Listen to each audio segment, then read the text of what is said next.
मैंने बहुत सारे टीचर्स को बोलते हुए सुना है कि वो हमेशा बोलते हैं क्वेश्चंस को ना हमेशा ऑर्डर में अटेम्प्ट करके आना, वरना मार्क्स काट लिए जाएंगे। और वहीं पर कुछ ऐसे टीचर्स होते हैं जो ये बोलते हैं कि भैया किसी भी ऑर्डर में कर सकते हो, फिर वो चाहे आपका बोर्ड का एग्जाम हो या फिर होम एग्जाम हो, स्कूल का एग्जाम हो, कहीं का भी हो, ट्यूशन का भी टेस्ट क्यों ना हो। तो भाई एक स्टूडेंट हमेशा कंफ्यूज रहता है, उसको गोल गोल घुमाया जाता है कि ऑर्डर में अटेम्प्ट करना है या फिर नहीं करना है। तो इस वीडियो में मैं आपकी इस कंफ्यूजन को दूर कर दूंगा कि आपको जो क्वेश्चन है वो ऑर्डर में अटेम्प्ट करना चाहिए या फिर नहीं, और अगर करना भी चाहिए तो क्यों करना चाहिए, और अगर नहीं करना चाहिए तो क्यों नहीं करना चाहिए। नमस्कार दोस्तों, मेरा नाम है शिवम भार्गव, आप देख रहे हैं फुल ऑन गाइड 2.0। तो सबसे पहले तो मैं बात करना चाहूंगा कि आखिर मुझे ये वीडियो बनाने की जरूरत ही क्यों पड़ रही है, यानी कि इस टॉपिक पर हम बात ही क्यों कर रहे हैं। देखो भाई, बोर्ड एग्जाम में ना आपके जो क्वेश्चंस को सॉल्व करने का ऑर्डर होता है, ये काफी ज्यादा इंपॉर्टेंट स्ट्रेटजी होती है। ये आपके कंफर्ट पे और एफिशिएंसी पर दोनों पर डिपेंड करता है। सो बहुत ज्यादा इंपॉर्टेंट हो जाता है कि आप इसको अच्छे से समझे और ये समझ पाए कि बोर्ड एग्जाम में आपको ऑर्डर फॉलो करना चाहिए या फिर नहीं करना चाहिए, दोनों के क्या एडवांटेज हैं, क्या डिसएडवांटेज हैं, और फिर हमें क्या करना चाहिए, जिससे कि भैया हमें तो चाहिए टोटल ओवरऑल मार्क्स। तो सबसे पहले बात करते हैं क्वेश्चंस को ऑर्डर में सॉल्व करने की एडवांटेज की।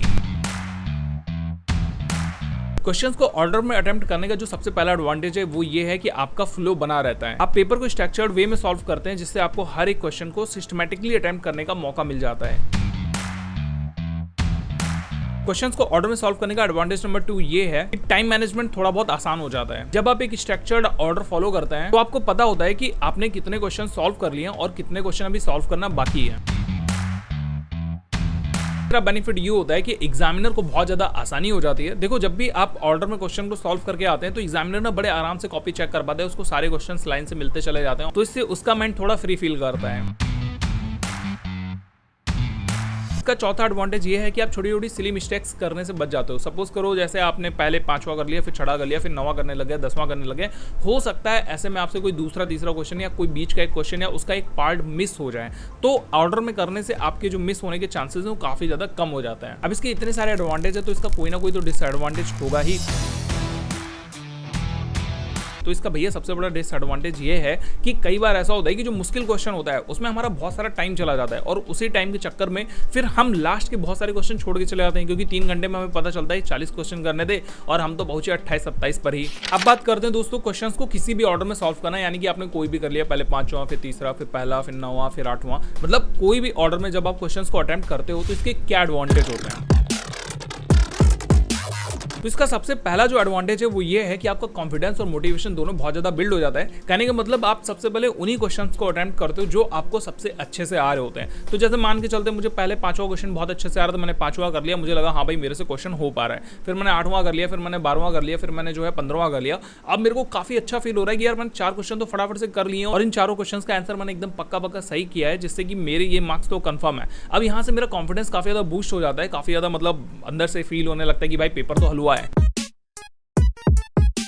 दूसरा इसका एडवांटेज ये मिलता है कि टाइम का हम ना इफेक्टिव यूज कर पाते हैं। देखो, हम सबसे पहले वो वाले क्वेश्चन कर लेते हैं जो हमें काफी अच्छे से आ रहे होते हैं, दूसरे पे हम वो वाले क्वेश्चन कर लेते हैं जो हमें थोड़ा बहुत कम अच्छे से आ रहे होते हैं, और लास्ट में हम उन क्वेश्चंस के लिए टाइम निकाल लेते हैं जो हमें थोड़ा बहुत नहीं आ रहे होते हैं या फिर हमें मतलब काफी ज्यादा डिफिकल्ट लग रहा होता है, या फिर उनके लिए थोड़ा ज्यादा टाइम चाहिए होता है। इजी क्वेश्चन कर लेने से हमारा ना काफी ज्यादा टाइम तो सेव हो ही जाता है। फिर ये जो बचा हुआ टाइम होता है ना, इस टाइम को हम थोड़ी डिफिकल्ट क्वेश्चन में लगा सकते हैं, जिससे कि हम उन क्वेश्चन को भी आसानी से सॉल्व कर पाते हैं। तो भैया यहाँ पर टाइम का जो मैनेजमेंट है वो काफी ज्यादा सही हो पाता है। और इसका तीसरा सबसे बड़ा एडवांटेज ये होता है कि हम सबसे पहले वही क्वेश्चंस अटेम्प्ट कर लेते हैं जो क्वेश्चन हमको 100% आ रहे होते हैं, जिसमें हम बहुत अच्छे तरीके से श्योर होते हैं। तो यहाँ पर हमारे मार्क्स बढ़ने के थोड़े से ज़्यादा चांसेस हो जाते हैं, क्योंकि हमें छोड़ना है लास्ट में, तो हम वही वाले क्वेश्चन छोड़ेंगे जो हमें आ नहीं रहेंगे, यानी कि हम जो करके आए हैं वो एकदम पक्के करके आए। तो यहाँ पर ये हमें फायदा काफ़ी अच्छा मिलता है। अब इसके भी इतने सारे फायदे हैं, तो इसके कुछ ना कुछ तो डिसएडवांटेज होंगे। थोड़ा ध्यान से सुनना है इसके क्या डिसएडवांटेज हैं, जो कि ज़्यादातर टीचर बोलते हैं कि भैया ये वाला जो ट्रिक है वो मत ही यूज करो। देखो, ऑर्डर में क्वेश्चंस नहीं करने का जो सबसे पहला डिसएडवांटेज है वो ये है कि आपका फ्लो ना ब्रेक हो जाता है। कहने का मतलब ये कि जब आप पहले ऑर्डर में क्वेश्चन कर रहे होते हो तो आपको पता होता है पहले पहला करना है, दूसरा करना है, तीसरा करना है। लेकिन ऑर्डर में नहीं करने पर क्या हो रहा होता है कि हमने पहले तीसरा कर लिया, फिर अब हम सोच रहे हैं कि अब हम कौन सा करें, तो हम 5वां कर रहे होते हैं, फिर हम 7वां कर रहे होते हैं। तो मतलब हमें ढूंढना पड़ता है। कई बार हम सोचते रहते हैं कि अब हम ये वाला करें कि नहीं करें, फिर ये वाला करें कि नहीं, ये वाला मुझे अच्छे से आ रहा है कि नहीं आ रहा है। तो यहाँ पर थोड़ा बहुत जो है हमारा माइंड डिस्टर्ब होता है, तो इससे हमारा फ्लो तो ब्रेक होता ही है। दूसरा इसका सबसे बड़ा डिसएडवांटेज ये है कि एग्जामिनर को इसमें कॉपी चेक करने में बहुत ज़्यादा कंफ्यूजन बनी रहती है। अगर आपने नंबरिंग ढंग से नहीं की है, प्रॉपर नंबरिंग नहीं की, उसको अच्छे से मेंशन नहीं करा, आप एग्जामिनर ढूंढ रहा है कि भाई ये कौन से क्वेश्चन का आंसर है, फिर तो आपके मार्क्स पक्का लुढ़क जाते हैं। और यही वो सबसे बड़ी प्रॉब्लम है जिसके लिए सारे टीचर मना करते हैं कि भाई डिसऑर्डर में क्वेश्चंस को सॉल्व मत करना। लेकिन इसका एक बेस्ट सोल्यूशन है, मैं आपको आगे चल करके बताऊंगा। और तीसरा इसका सबसे बड़ा डिसएडवांटेज ये है कि आप कई बार कुछ क्वेश्चंस को बीच में छोड़ सकते हो या भूल जाते हो, स्किप कर जाते हो। जैसे कि मैंने पहले 5वां करा, फिर 7वां कर लिया, फिर 8वां किया, फिर मैंने 12वां कर लिया, 13वां कर लिया, 14वां कर लिया। अब मेरे दिमाग से हो सकता है उतर जाए कि 6वां वाला क्वेश्चन तो मैंने किया ही नहीं था। तो इस तरीके से कई बार छोटे छोटे क्वेश्चन भी छूट जाते हैं जो कि हमें शायद आ रहे होते हैं या फिर हम उनको कर सकते हैं, लेकिन फिर भी वो क्वेश्चन छूटने के चांसेस बने रहते हैं। देखो मैं ये नहीं कह रहा कि छूट ही सकते हैं, छूटने के चांसेस बने रहते हैं। फाइनली आते हैं आप उस टॉपिक पे जिसके लिए आप ये वीडियो अभी तक देख रहे हो, और वो है अब हमें आखिर करना क्या चाहिए। हम ऑर्डर वाला पैटर्न फॉलो करें या फिर हम किसी भी ऑर्डर में क्वेश्चंस को कर सकते हैं। तो भाई इसका सबसे बेस्ट आंसर ये है कि आपको कॉम्बिनेशन अप्रोच करना चाहिए। कहने का मतलब ये है कि आप कई बार ऐसा करो कि आपने ऑर्डर में क्वेश्चन किए, कई बार ऐसा करो कि आप डिसऑर्डर में भी कर सकते हो। इस बात को ना 4 पॉइंटों में समझाता हूं, छोटी छोटी बातें, तो थोड़ा ध्यान से समझना। पॉइंट नंबर 1, पहले पेपर को ना पूरा अच्छी तरीके से पढ़ लो। इससे आपको पता चलेगा कि कौन से क्वेश्चन आसान है और कौन से क्वेश्चन बहुत ज्यादा डिफिकल्ट। पॉइंट नंबर 2, इजी और श्योर क्वेश्चन को सबसे पहले अटेम्प्ट करने की कोशिश करो, जिससे आपका कॉन्फिडेंस काफी ज्यादा बढ़ेगा और आपके पास में ज्यादा से ज्यादा टाइम होगा डिफिकल्ट क्वेश्चंस को सॉल्व करने के लिए।